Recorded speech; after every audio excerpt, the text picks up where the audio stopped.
नमस्कार, मैं हूं माही सिंह और आप देख रहे हैं नेक्स्ट 9 न्यूज। आज बात करने वाले हैं उत्तर प्रदेश की सियासत को लेकर। केशरगंज सीट पर जिस तरीके से बृजभूषण शरण सिंह चर्चा में आए थे, उसके बाद ये कहा जाने लगा था कि अब बृजभूषण शरण सिंह का जो चैप्टर है वो कहीं ना कहीं क्लोज हो गया है, लेकिन ऐसा नहीं देखने को मिलता। जी हां, आपको बता दें, बृजभूषण शरण सिंह एक बार फिर से चर्चाओं में आ गए जब विनेश फोगाट ओलंपिक से बाहर आ जाती हैं और इसका पूरा इल्जाम ये लगता हुआ नजर आता है कि बृजभूषण शरण सिंह ने जानबूझकर उनको ओलंपिक से बाहर करवाया है और जिससे वो गोल्ड मेडल ना जीत पाए, इसके लिए पूरी रणनीति बनाई गई है। विनेश फोगाट, बजरंग पुनिया ये इल्जाम लगाते हुए नजर आए, लेकिन बृजभूषण शरण सिंह ये बात मानने को तैयार नहीं है। उन्होंने जब हाई कोर्ट में उनका केस चल रहा था तब भी वो ये बात बोलते हुए नजर आए थे कि अगर मैंने कुछ गलत किया है, अगर कोर्ट में ये साबित हो जाता है तो मैं राजनीति छोड़ दूंगा और मुझे फांसी पर चढ़ा देना। इस तरीके की बातें और दावे करते हुए बृजभूषण शरण सिंह जरूर नजर आए, लेकिन हाई कोर्ट ने इस मामले में उनको फटकार लगा दी। लेकिन एक बार फिर से वाद विवाद का जो चर्चा है वो कहीं ना कहीं जारी है। बृजभूषण शरण सिंह विनेश फोगाट पर इल्जाम लगा रहे हैं, विनेश फोगाट बृजभूषण शरण सिंह पर इल्जाम लगा रही है। वहीं बृजभूषण शरण सिंह ये कहते हुए नजर आ रहे हैं कि विनेश फोगाट कांग्रेस पार्टी में इसी को लेकर शामिल हुई हैं क्योंकि वो पहले से यही जानती थी और कहीं ना कहीं वो कांग्रेस पार्टी के एक एजेंट के तौर पर धरने पर बैठी थी और उन्होंने ये बड़ा इल्जाम लगाया। उन्होंने बोला कि जब मैं उनके साथ ऐसी बदतमीजी कर रहा था तब उन्होंने क्यों कोई एक्शन नहीं लिया। कब वो एक महिला पहलवान है, वो मुझे धक्का दे सकती थी, वो मुझे हटा सकती थी, लेकिन विनेश फोगाट ने धरना करना ज्यादा जरूरी समझा। उन्होंने अपना प्रोटेक्शन क्यों नहीं किया। इस तरीके की बात अब कहीं ना कहीं आरोप प्रत्यारोप का जो दौर है वो जारी है। लेकिन उसके बाद अब बृजभूषण शरण सिंह एक बयान देते हुए नजर आते हैं। पहले आप उनका ये बयान सुन लीजिए, किस तरीके से विनेश फोगाट और बजरंग पुनिया पर उन्होंने इल्जाम लगाए हैं और कुछ सवाल भी पूछे हैं और उसका जवाब भी मांगा है। देखना दिलचस्प होगा कि इसका जवाब विनेश फोगाट देते हुए नजर आती हैं या फिर इस सवालों से बचती हुई नजर आती हैं। देखिए क्या कुछ कहते हुए नजर आते हैं बृजभूषण शरण सिंह। उन्होंने कहा कि जो हमारे मेडल ना आने पर खुश हो रहे हैं, वो खुद को देशभक्त बता रहे हैं। ये लोगों की देगा। देखिए, विनेश फोगाट का मेडल नहीं आया और विनेश फोगाट का मेडल इसलिए नहीं आया, मैं आपके माध्यम से बजरंग पूनिया से ही पूछना चाहता हूं, क्या कुश्ती में ये नियम है कि एक दिन में एक खिलाड़ी 2 बेट में ट्रायल दे सकता है? ये है? अगर ये नियम नहीं है तो विनेश फोगाट ने एक दिन में 2 वेट कैटेगरी में कैसे ट्रायल दिया? और क्या ये सत्य नहीं है कि हाफ टाइम तक 5-0 या 6-1 या 5-1 का स्कोर था? क्या ये सत्य नहीं है कि वजन के बाद 5 घंटे तक कुश्ती नहीं होने दिया? विनेश फोगाट ने सारे सिस्टम को हाईजैक कर लिया, सारे सिस्टम को हाईजैक कर लिया। ये गलत है। क्या यह सत्य नहीं है कि 53 किलो वेट कैटेगरी में 10-0 से वो कुश्ती हार गई? क्या यह सत्य नहीं है कि कहा गया कि जब तक फेडरेशन के लोग बाहर नहीं जाएंगे ट्रायल नहीं शुरू होगा, और फेडरेशन के लोगों को बाहर जाना पड़ा और केवल रेलवे के अधिकारियों ने बैठ करके ट्रायल कराया और वो लड़की शिवानी पवार कुश्ती जीत रही थी, 5-0 या 6-1 का स्कोर था, कुश्ती जीत रही थी, उसको जबरदस्ती नहीं हराया गया। तो जैसा करेगा उसका फल भोगेगा। वो गलत वजन दिखा करके यहाँ कुश्ती लड़ी थी, गलत नियम तोड़ करके कुश्ती लड़ी थी। भगवान है, देर है अंधेर नहीं है। सांसद जी बजरंग पुनिया ने क्या अपराध किया है, वो आपकी सोच को दर्शाता है। वो बृजभूषण कर रही हैं अभी जो है, और बजरंग पुनिया की क्या हैसियत है कि मुझसे बात करेंगे? जो आदमी अपने पत्नी का इस्तेमाल कर दिया केवल कुश्ती संघ के पद के लिए और राजनीति के लिए, कांग्रेस के लिए अपने पत्नी का इस्तेमाल कर दिया, अब आज उसी पत्नी को लेकर के घूम रहा है, वो मुझसे क्या बात करेगा? उनका कहना है कि मेडल ना आने पर देखिए, जो हो गया हो गया।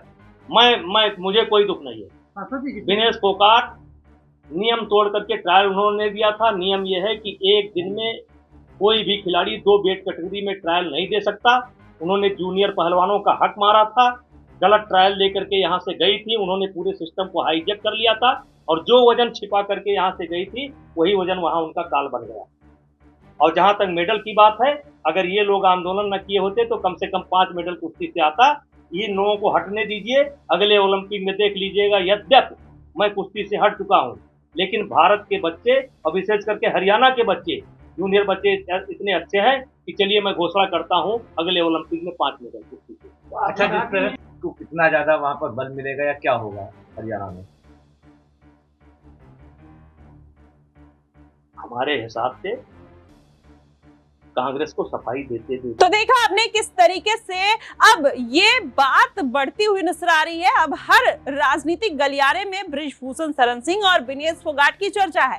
चर्चा तब से और बढ़ गई जब विनेश फोगाट कांग्रेस पार्टी में शामिल हो जाती हैं और ये बात कहते हुए नजर आती है कि बुरे समय में तब मेरे साथ कांग्रेस पार्टी खड़ी थी, आज मैं उनके साथ खड़ी हूं। जी हां, आपको बताएं, जब धरना प्रदर्शन हो रहा था तो विनेश फोगाट ही थी जब वो कहीं ना कहीं कांग्रेस पार्टी के तमाम लोगों से मिलते हुए नजर आई थी। उसमें साक्षी मलिक, बजरंग पुनिया भी शामिल थे और प्रियंका गांधी, अरविंद केजरीवाल, चंद्रशेखर आजाद, रामन भी उनसे मुलाकात करने जाते हैं। लेकिन भारतीय जनता पार्टी के कान पर जू नहीं देखती। महिला पहलवान महीनों तक सड़कों पर बैठी रह जाती है और भारतीय जनता पार्टी उनको अनसुना कर देती है और कहीं ना कहीं उनका भरोसा बृजभूषण शरण सिंह पर ज्यादा था महिला पहलवानों से। क्या यही कारण है कि महिला पहलवानों का जो एक जनाधार है वो शिफ्ट होता हुआ नजर आया बृजभूषण भारतीय जनता पार्टी को छोड़कर कांग्रेस पार्टी की तरफ से? वहीं अगर हरियाणा में बात करें तो 87% ऐसे रेसलर्स हैं, ऐसे खिलाड़ी हैं जो हरियाणा से आते हैं। और अगर हरियाणा के ऐसे खिलाड़ियों ने